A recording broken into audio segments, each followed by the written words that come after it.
시편은 전체 5권으로 이루어져 있습니다. 시편 1편에서 우리가 읽은 41편까지가 제1권에 속합니다. 시편 1편의 시작이 복 있는 사람은 이라고 시작하고 있고, 우리가 읽은 41편은 가난한 자를 보살피는 자에게 복이 있으며 라고 기록되어져 있습니다. 그러니 시편 1권의 시작과 끝이 복으로 되어 있으니 아마도 복이 무엇인지, 복 있는 사람은 어떤 사람인지에 대한 내용을 시편 1권은 담아내고 싶었던 것 같습니다. 시편 1편에서 복 있는 사람은 악인의 꾀를 따르지 아니하며 죄인의 길에 서지 아니하며 오만한 자들의 자리에 앉지 아니하고 오직 여호와의 율법을 즐거워하여 그의 율법을 주야로 묵상하는 자라고 기록하고 있습니다.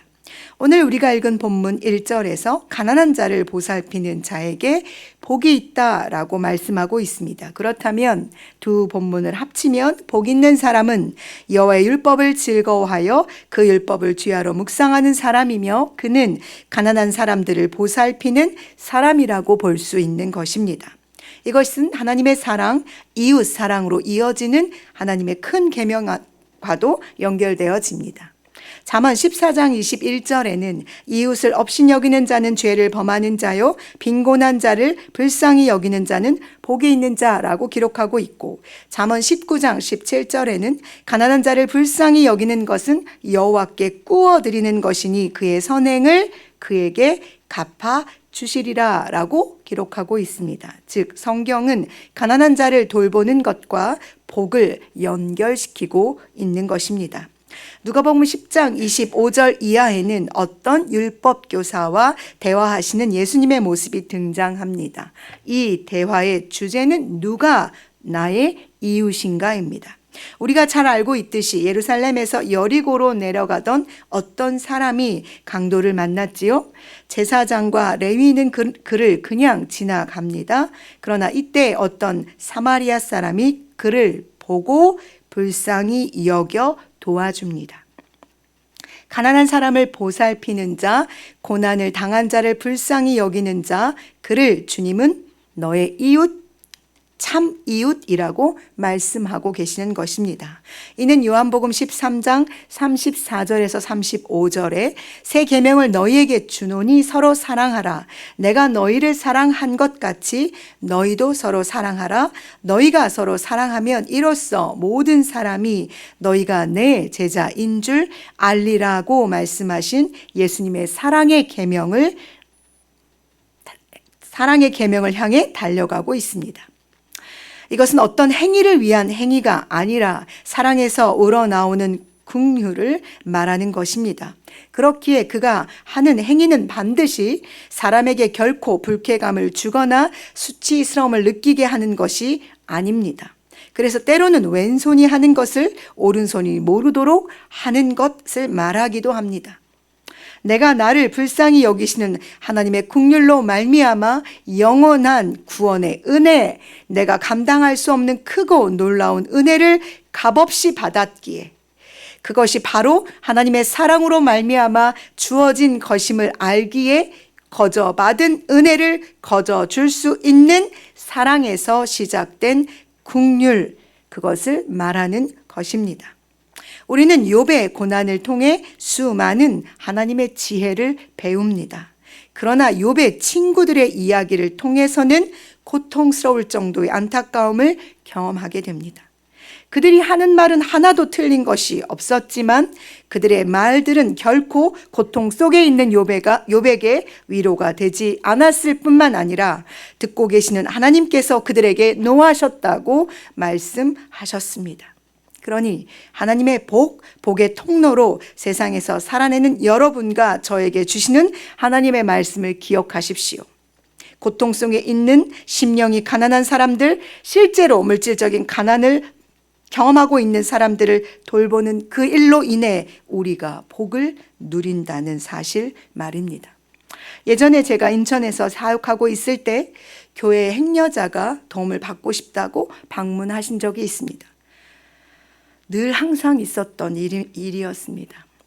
이런저런 일들로 분주한 주일 오후였고 청년들과 성경 공부를 하고 있던 중이어서 정말 얼른 돈 몇 푼 주어서 돌려보내드리려고 1,000원짜리 있니? 제가 막 이렇게 찾고 있었어요.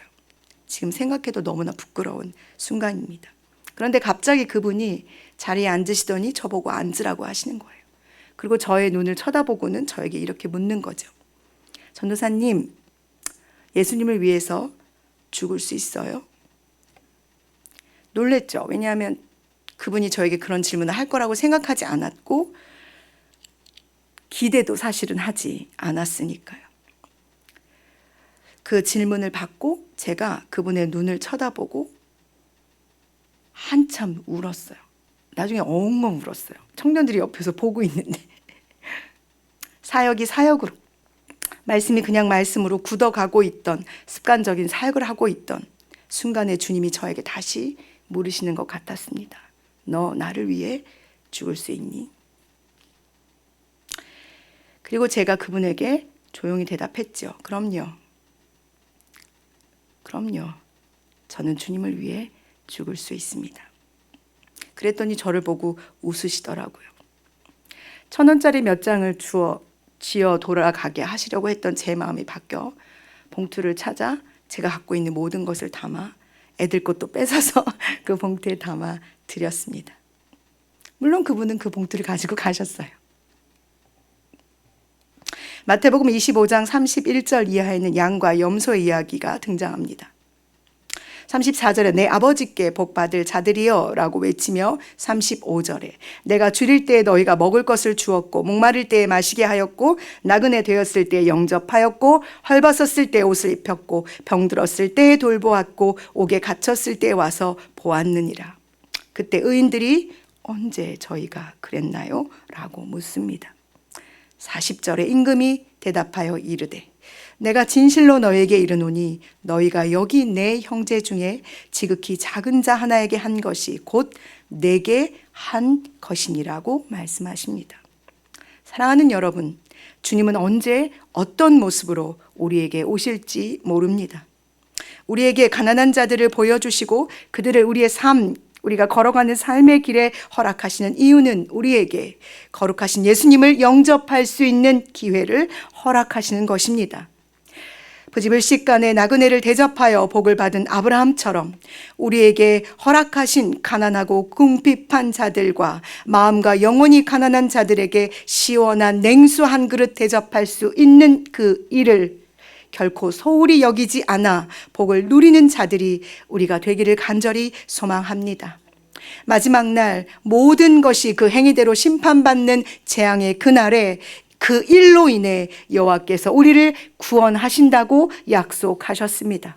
그러니 오늘 주님이 우리에게 누구를 만나게 하실지, 어떤 상처받은 영혼을 우리에게 허락하실지 알 수 없을 그들을 우리가 전심을 다하여 긍휼한 마음으로 사랑하고 품어주고 그들을 도울 때 그가 예수님의 모습으로, 우리의 행위가 예수님에게 대접한 것으로 다시 하늘의 복으로 우리에게 주어질 것입니다.